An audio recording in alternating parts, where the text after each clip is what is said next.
Welcome, ladies and gentlemen, to an epic battle of Crab, Lifeguard, Seagull.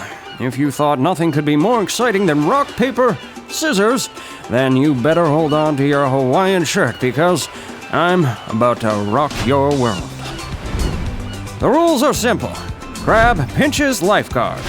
Lifeguard scares Seagull away, and the Seagull flies away with the crab. When I say go, guess who you think will win the round? To guess the crab, hold your hands up and make a pinching motion like crab claws. To guess the Lifeguard, flex your muscles like a big, strong lifeguard. Or to guess the Seagull, flap your arms like a flying seagull. If you beat or tie the winner on the screen, you're still in.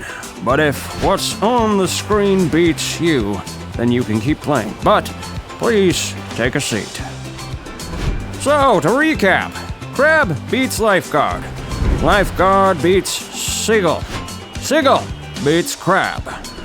Everybody got it? Great! Let's begin.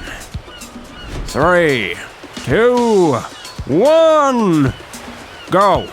Do your motion now. Oh, looks like it's the Lifeguard.